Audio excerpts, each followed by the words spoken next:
Go ahead, Stevie. Stevie, do you accept that God is your creator? No, I do not. Okay, so when you speak propositions, do you invoke propositions without reference to God? Could you explain that a little further for me? Yeah. Do you ever speak propositions and statements? In what way do I Look, this is not rocket surgery.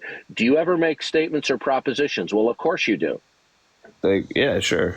That's like if I ask you, do Declarative you statements? eat? Yeah. Do you breathe? Yeah. Okay. So when you invoke propositions or statements, do you do so with reference to God or without? Which do you do? And if you say I don't think I reference God at all now.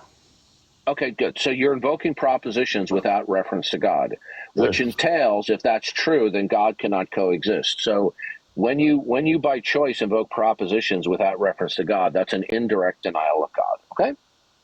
Okay. Sure. All right. So you brought the issue of burden of proof. Well, here's the problem. Okay?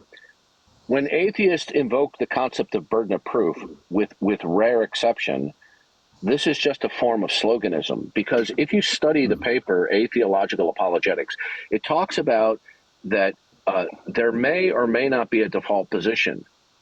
So, but if somebody is going to, in their line of reasoning and debate, take it that their position is the default position, and the person who doesn't share the default position has a unique burden of proof, you have two hurdles to clear. One, that it is in actuality default, and number two, that the default position is true and correct. Okay. So bringing up the idea of a burden of proof, he came up here and I asked him if he was an atheist, and he said yes. I asked him then, can you please explain to me rationally why your atheism is true? So when he failed miserably to do that, there's no burden shifting there. I did not declare to him that if he fails to prove atheism, nana nana boo boo, therefore God exists. So there's no burden shifting here, because I haven't even begun with people on stage to defend God's existence. Right. You're just asking people to defend theirs. Right. That's right. So both atheism and theism are positive propositional models of reality. Now, if I said to you, God exists, now prove me wrong, well, that would be questionable.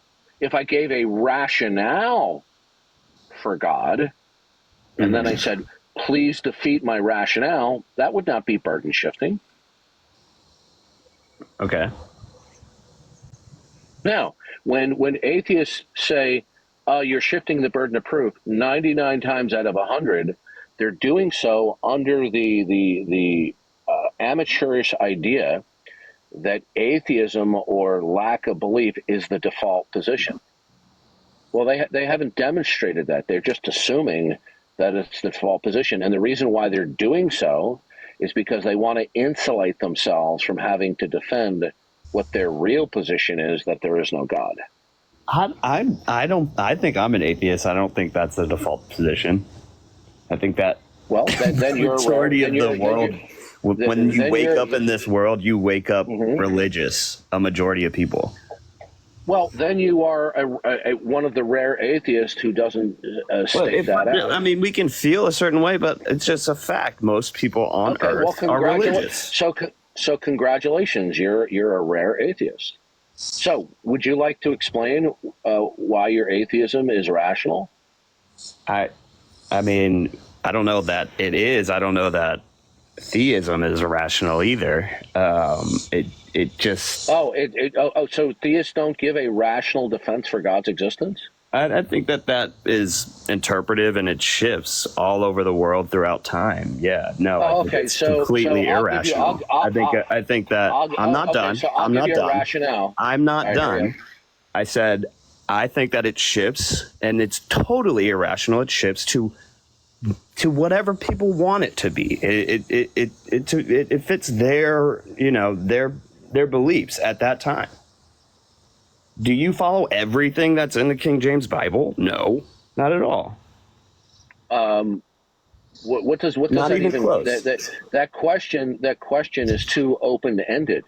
Do I accept Do all you the consider Bible mixing linens a sin? Okay, sir, again, you're making a very elementary mistake that people who aren't well studied in the Bible.